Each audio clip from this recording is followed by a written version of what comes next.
I guess the recording is going to start from here. Yeah, so essentially the steps of using those two components is to take your batch of examples and then predict the result for each of those examples, and then find the error by finding the difference between the predicted and the actual, and then running it through the cost function.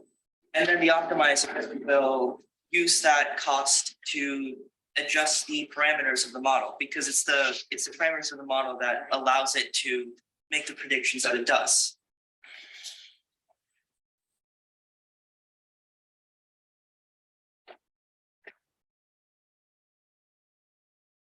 Sorry.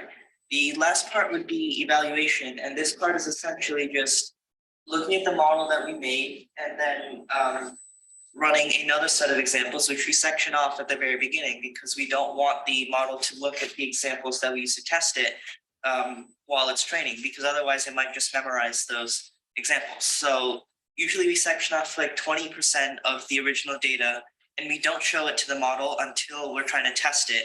And then we can figure out how well the model does on data it hasn't seen before. I'll get back to that later. So I think now we can probably just jump right into the coding part. And I'll put the link to this in the Zoom so it's easier to follow along or copy code.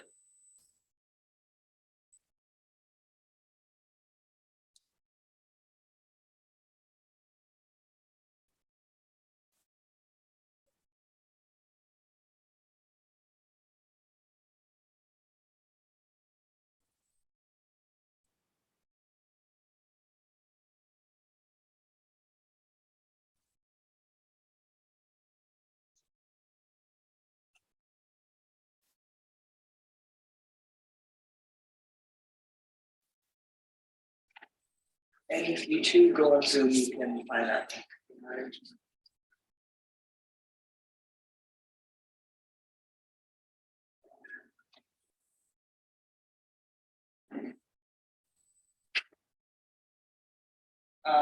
So the first part of this is that I'll actually have to download the data, and I put the link to the exact set of data we're using here.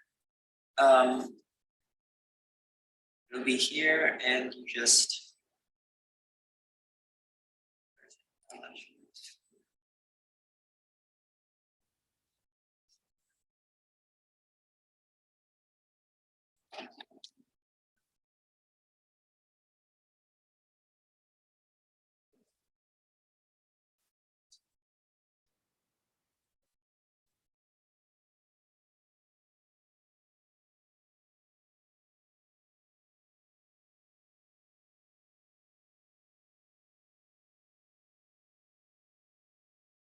sorry about this. This is not my computer, so I'm not already signed in.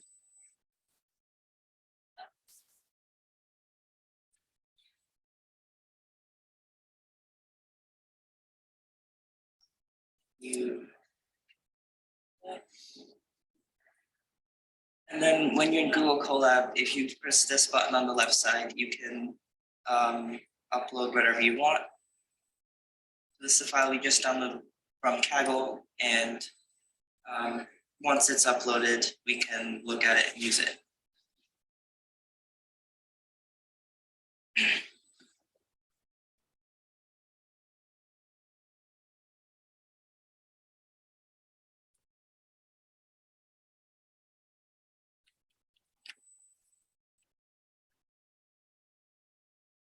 In Google Colab, you have to unzip it, and the way you can do that is by running essentially a bash command that does it. An important thing is to have an exclamation point before the actual command, and then write unzip and then the zip file, in which this case it's archive.zip. So if you run that, it'll unzip all of it, and you'll see that there's a folder called recordings with all the recordings in it. And a file called train.csv. The train.csv file, if you remember from last time, is just a file that tells you the name of each of these files and then also what digit was spoken in it. This is from last time, but we can just load the files Oh, I didn't import everything, my bad.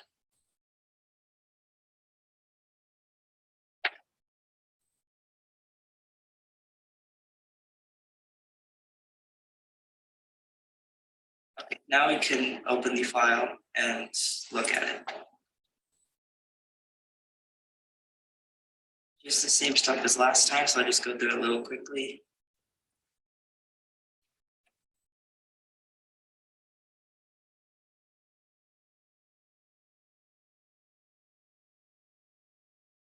Okay, this is kind of where the new stuff starts.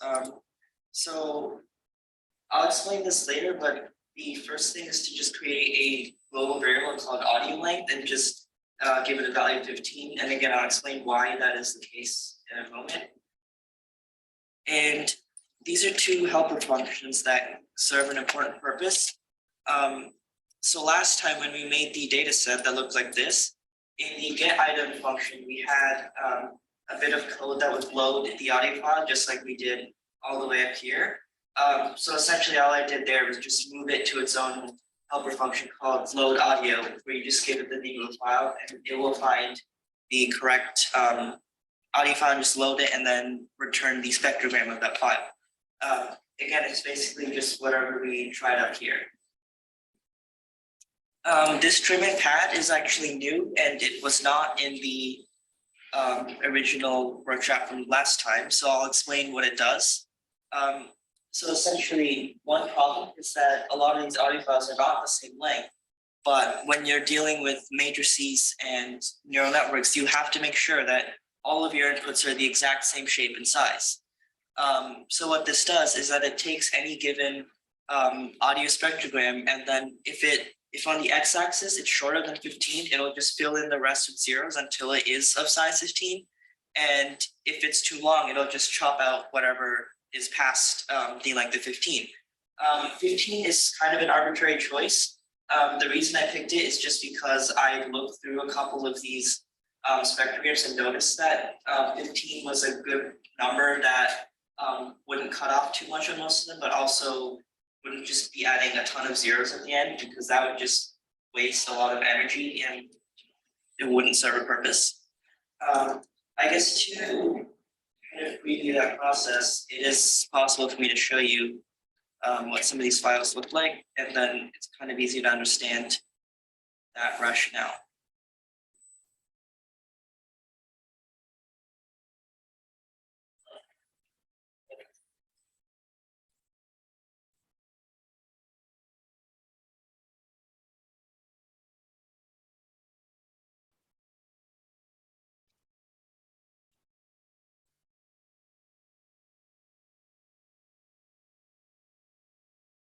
So if you just look through some of the recordings, like this is 0 George 6, if we change it to like 4, you'll see that it's like less than 10 wide on the x-axis, or if we want to look at, say, George 28, we'll see that it's again a bit less than 10 on the x-axis.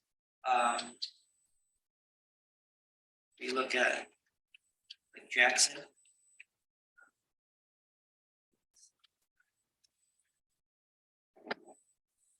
It's also kind of short, so that's why I'm just cutting them off at 15, because I don't think it's going to be very likely to have that many files that are longer than 15 on the x-axis.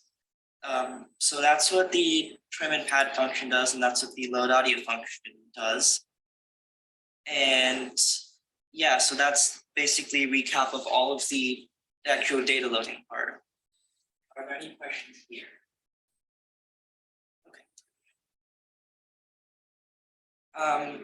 So this next part is how I mentioned that we would have to test the model at the very end. And so this entire code chunk, what it does is it takes the original train.csv and sort of splits it at an 80%, 20% ratio, where train is the first 80%, and that's 3,000 rows in that CSV. You can check that for yourself if you'd like. And then test is everything after that. So once you run that, it'll save both of those to new CSV files, one called testdata.csv and one called train data.csv. And this is what we'll build our data set objects with so that we can separate the two chunks of data. And then also another important step is to just make sure that you don't have too many of the same types of examples in one of those trainer tests, because then your model isn't going to learn properly and it might miss something. In this case, we can see that the labels from 0 to 9, so nothing was missed. 50%, like half of them are below 4.5, the other half are above that. So that's how you know that there's a roughly even distribution of all of the labels in the train data set.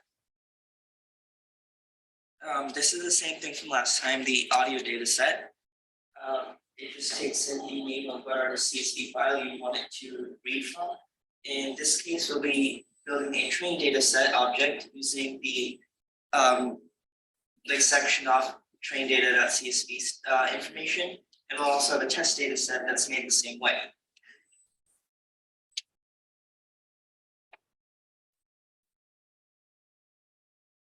And then this sort of just demonstrates that we can look at any of the audio files from the train data set and then visualize them.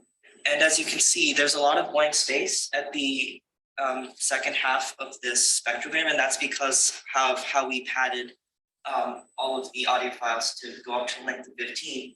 And so you can see that this is probably like roughly 15 on the x-axis. And you can probably just open up any of the other ones.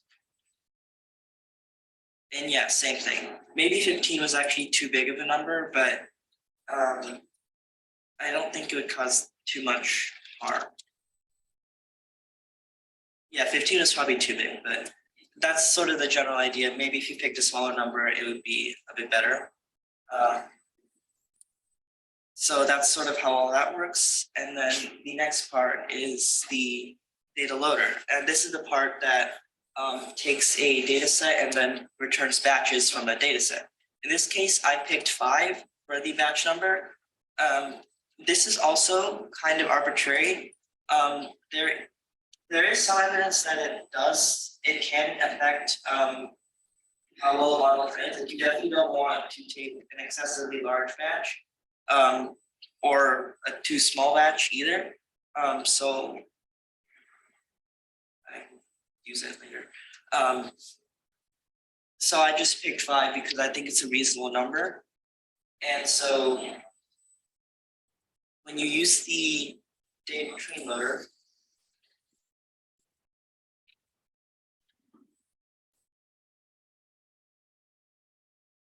you can actually turn it into a Python iterable like this, just by casting it that way. And this just turns it into something that you can iterate over. And usually that's by calling next on it. So once you have this iterable, you can do next. And it will give you the next item in the iterable. In this case, it will be one batch. So you can see what this batch actually is. It's this big set of numbers, and this big set of numbers is actually all 5 of those spectrograms. And then at the very end of it, you'll see that there's a small little list over here, or a tensor. And this is actually all of the digit labels for the selected audio file. So the first audio file in this batch is an 8, the next one is a 0, and then a 1, and then a 1, and then a 5. And so when you do this, you can actually look at the individual pieces. So it's a tuple of the audio files, the batch of audio files, and then the batch of labels. So when you index it to just 0, you'll notice that the labels aren't there, and it's just the audio. And then conversely, you can also index 1, and it will just give you the labels. So that's kind of how the train loader works, and how you can either get the data or the labels or both.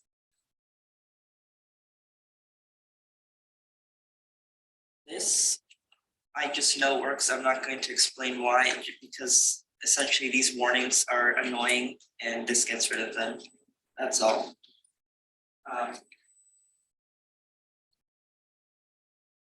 So this is just a little bit more exploration into kind of what the data looks like. It's 128 by 15. So you can just see the shape, and you'll notice that pretty much not pretty much all of the shapes will be exactly the same. If you wanted to go through each and every one of them, they're all guaranteed to be 128 by 15. And this line of code lets you peek into the labels of the data set. You can just, yeah. And so after we've done all of that data processing, the data loader, and figure out how to structure the data properly, this part is now going to be how to set up the model. So these are a couple imports that are necessary to create the model. Actually, you don't need torch.do. You can get rid of that. But the rest of them you do need.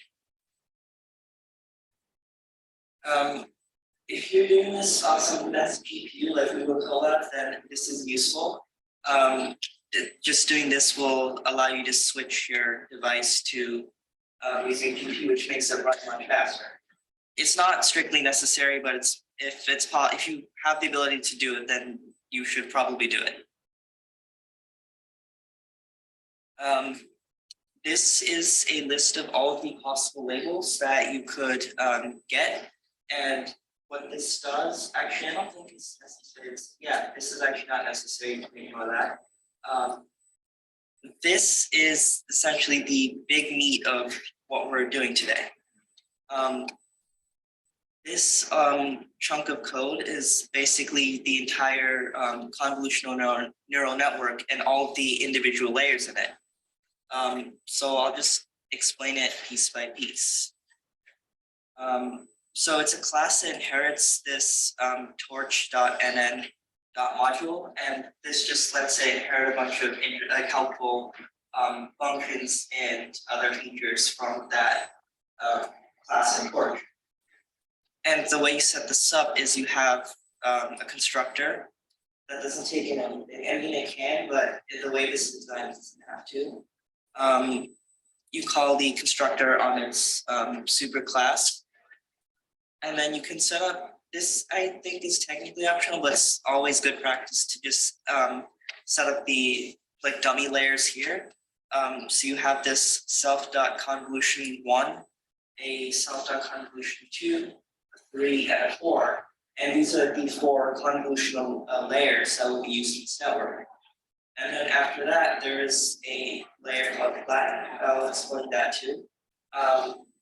Then there's a linear, and then all the way to the end to a layer called softmax.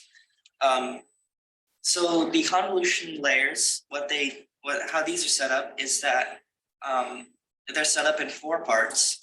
The first part is the actual convolution bit, which essentially takes your 2D information and goes piece by piece, and then outputs 32 different features from that result. This part, which is something called a rectified linear unit, what this does is essentially it makes the output from that convolution layer a little more nonlinear. There's a bit of math to this, but essentially it prevents problems from your network not being able to actually learn anything. This part is called a batch normalization, and what this does is that it kind of makes sure all of the numbers internally in this layer are kind of, I guess their mean is somewhat 0, so it just makes sure that the numbers aren't starting to become skewed over time as this network keeps running. An important note is that this the shape of this batch normalization should be the same shape as the number of channels that are coming out from the convolutional network. So if you wanted to, you could change this to something like 64, but then you'd also have to change this to 64. Also, they do not have to be powers of 2. I just chose to do powers of 2 because it looks nice. And in general, I think most people do it in powers of 2. So max pool is something that essentially goes to the result of all of that, and then at each segment that it goes to, in this case, it'll go by sections of 2. It'll take the biggest value there. And what this does is essentially it takes the original output from the convolution and just makes it smaller and more, I think an intuitive way of saying it would just be, it makes it more concentrated. So it gets rid of some of the less important numbers and features from the result of this convolution. So that's sort of how the convolution layers work. And then we essentially have just 4 of those. And I will say another important thing to note is that you have input channels and you have output channels for each of these convolution layers. And the output channel of one layer should always match the input channel of the next layer. So if this first layer outputs 64, that means the next one should input 64 as well. There isn't really much of a relation between the number of input channels and the number of output channels within the same layer. It can be more or less anything you want. Yeah, I'll just keep it at 64 because we're not. So again, this is outputting 64 and this is inputting 64. This is outputting 128. And so this is taking input of 128. So finally, once the model goes through those first 4 layers, it will have an output that's still 2-dimensional. So to solve, but when you use like a normal dense linear network unit layer, you need the input to be like 1-dimensional. So the flatten function here, it takes whatever it's given as input. It doesn't really care what is given as input and just makes it completely flat and in 1 dimension.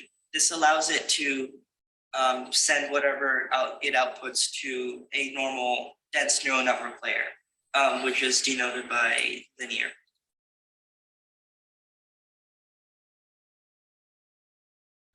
This number is very specific and it has to be exactly that. And I will explain how to find that number once we run this. It's because these models are very specific about the exact shape and size of their inputs. And so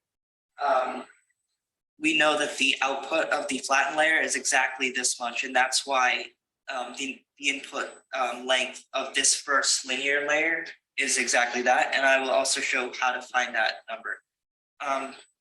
Generally, it is found just by a little bit of arithmetic on the convolution layers, but there's an easier way to figure that out. And so in this last section, when we're just looking at the regular linear layers, we just do the same thing as before, making sure the out length matches the input length, and then it just matches here to here. And then the last layer outputs a length of 10, and the reason for that is because we have 10 numbers that we're trying to classify. That's essentially the only reason it's 10. And finally, we do something called softmax on it. And softmax is essentially a probability function. And what it does is that it takes the last output, which will be an array of 10 floats, and it just gives you the highest one because the highest float will correspond to the most likely number that the model says the audio file was, if that makes sense.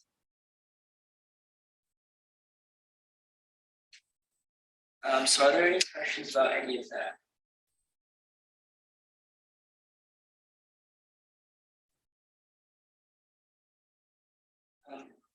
So once those layers are set up, you also need to give the model a way to actually pass data from one layer to the next, all the way to the end. So that's why this class, this nn.module, it also requires a function called forward.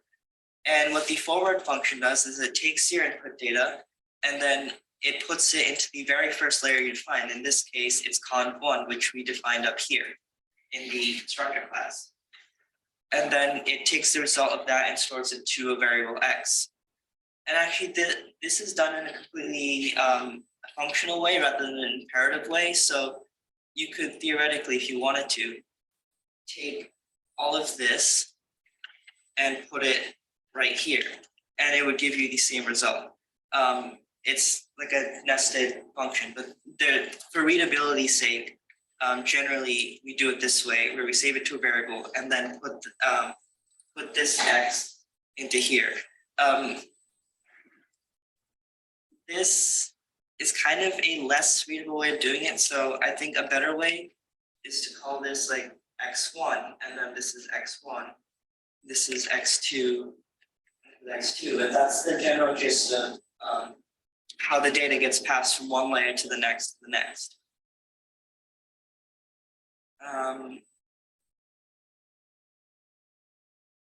Yeah, so that's pretty much how the forward pass works here. And then you finally just return the output of running this last layer. So that would be the entire audio classifier class object. And then these last three lines, model equals, is just making an instance of that audio classifier. And then model.to is something that is part of PyTorch. And what that does is if you look at here, you can either have a device called CPU, which is just the default, or you can have your GPU device. And so if you have the GPU device, what this line does is it essentially puts that model into memory, and then that allows it to start running once you want it to. So if you just run this code chunk,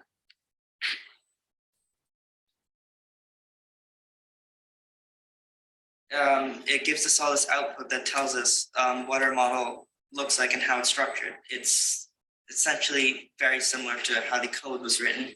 It tells you it's 4 convolutional layers and then flattened layer and then 4 linear layers before finally giving you the output. Oh, I should also tell you this dimension equals 1 just means we're outputting 1 prediction per sample. Okay, so that's the first big part of all the new stuff. And now here's the second part. So remember how I said there's an optimizer, there's a cost function in the model. We just did the model, so the next part is the cost function. And PyTorch provides a bunch of default built-in cost functions. In this case, we'll be using this specific one called torch.crossEntropyLoss. There is a lot to read on this subject, but essentially cross entropy loss is specifically used when you have multiple different labels that you could predict for one sample. Like we have 10 different numbers that could be picked for each audio file. So that's why we use this specific cost function. Again, that's kind of a very simplified explanation. There's so much literature and whatnot on how to pick a cost function and exactly how they work. But for this use case, this is the one to pick.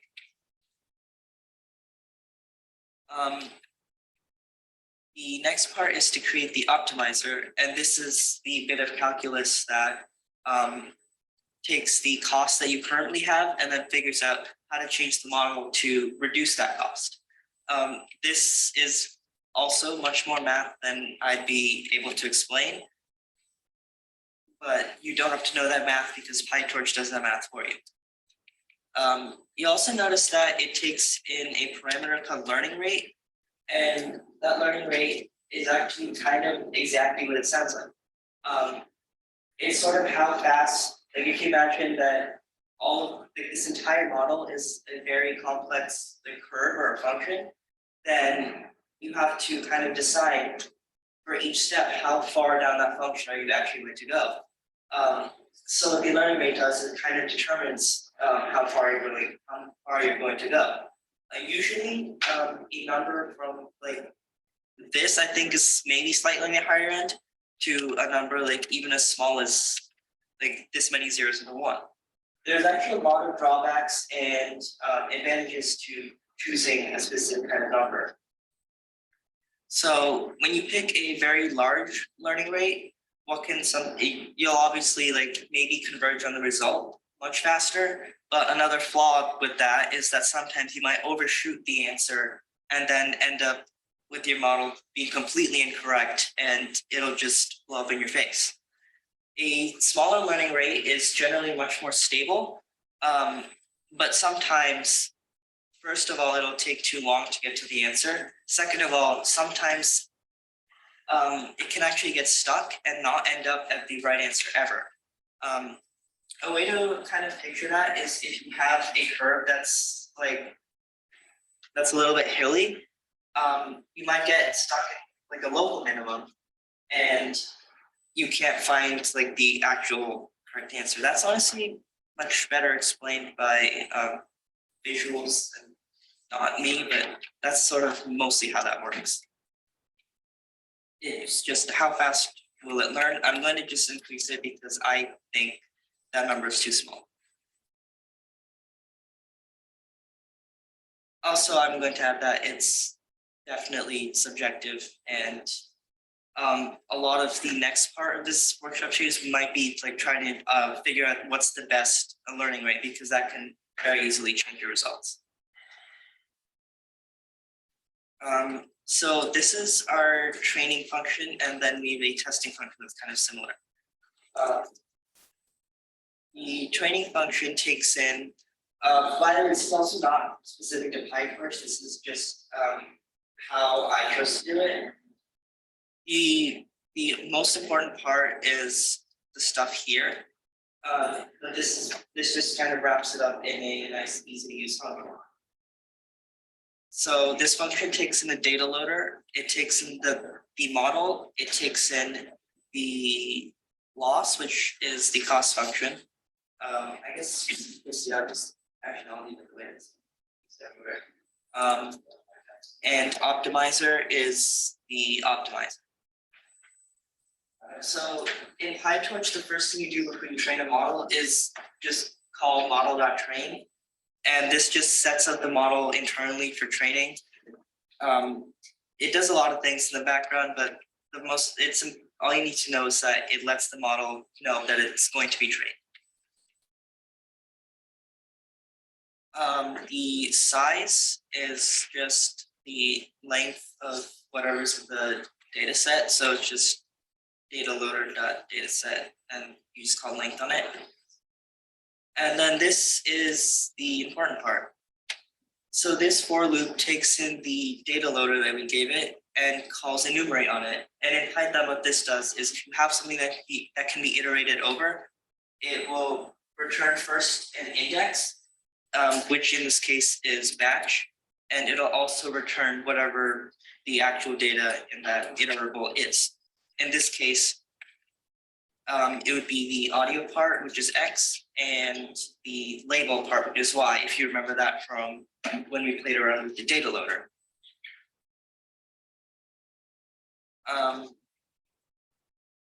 So this part, this line over here, what this does is that it just reshapes the data so that it's in the correct shape and size for the model to take in.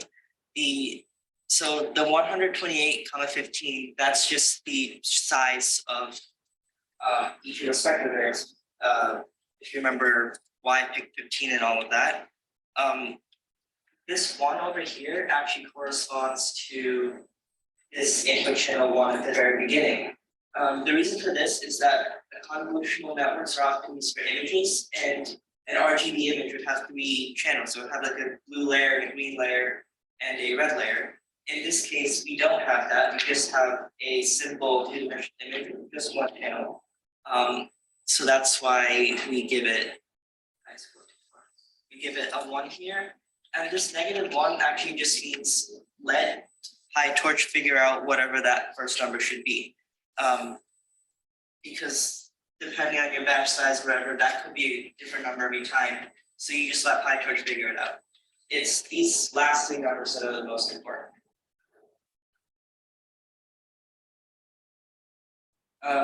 Then this line, the x comma y equals x.to device, y.to device. This part takes the audio we have and the label we have, and just sends them to whatever device we're using, usually a GPU, and just sends that back to itself. So on this line here is essentially just a little bit of math that sets up the optimizer to actually be able to figure out which direction to change the model next. Again, that's a lot of math that I don't have the ability to explain, but in PyTorch, you always have to call that before you start the rest of the training loop. This variable takes the data that from this sample and then runs it through the model, and it represents the prediction that the model made for that particular audio file in this case. So that's pretty simple. And then you just call the cost function with that prediction and the actual answer. So our actual answer is y, and prediction is just this variable. You call the cost on it, and that's kind of your loss or your error. So yeah, you kind of just like set it back to itself. And then this is another thing that PyTorch does for you, this loss.backward. What this is the calculus part of all of this, where it sort of like runs backwards using multivariable calculus to figure out what direction everything should go. And then the optimizer just actually makes that change. So essentially this set of lines is one step of the training process, and this step will be run many times for each example in the data set. And this is just a little bit of code that kind of prints out the progress of how far you are on the training. You could do this in any way. It's not even important. It's not even that necessary. If you just comment it out, everything will run as normal. You just won't know what the model is doing at that moment in time. You just have to wait for it to finish. So it's just there for convenience. The test function is almost the exact same thing, except while at the very beginning here we called model.train, we call model.eval here, and we also wrap the inner for loop here with torch.nograd. And what this does is it makes sure that that PyTorch doesn't try to change the model while you're testing it. It just forces PyTorch to keep the model static and only evaluate what the difference is between the predicted and the actual answer. So yeah, you'll see that this part is exactly the same. You're getting a prediction, and then you're calculating the loss or the error. And then this is just a bit of math just to find out the difference. And then finally, you just print out how much of that was correct and how much of that was incorrect. And that's how you know, is this model good or is it not good? Or somewhere in between. So once all of that is done, you can actually run one training loop. It'll go through all of the data and do all of that just one time. And then it'll tell you also the loss and how far in the training process you are for that one iteration of it.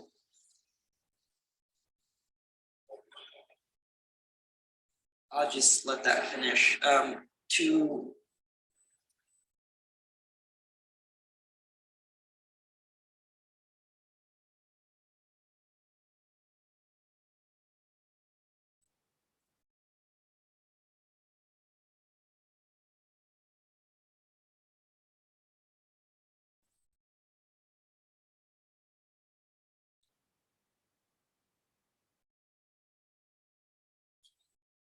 Okay, so that training just went through all the data one time, and that's it. If you want to actually make a model in the real world for real uses, you would normally want to do this training step possibly dozens of times to hundreds of times to come up with a model that's actually really good and likely to work. running just one time will not yield a good model, and so we can actually test it over here when we have the test function which we made up here. It's very similar to this again. And we give the data loader and we gave it the new model that we just ran, trained, I mean. And it'll go through all of that and then finally tell us the accuracy, which will be very low.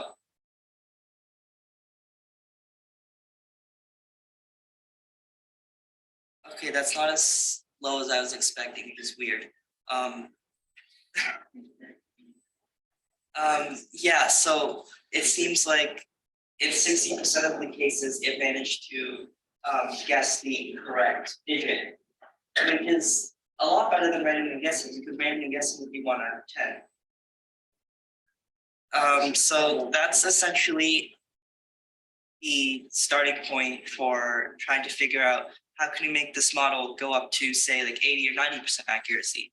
And a lot of that will be going up to this bit of code here and just tweaking some of these numbers. People with degrees that are specialized in this field would probably be much better at knowing, or at least starting to figure out which of these numbers to tweak. But essentially, that's kind of the process of how you would figure out how to make the model better. Or if you're not going to tweak those numbers, another thing you can do is try to add more layers or get rid of layers even, or any of that. And then it's a long process, and actually that's probably the longest process in trying to figure out machine learning. And once you do all of that, you'd end up with a much better model than what we have now. I think that's all I have for today. That leaves us time for questions. I don't think we have it. We do.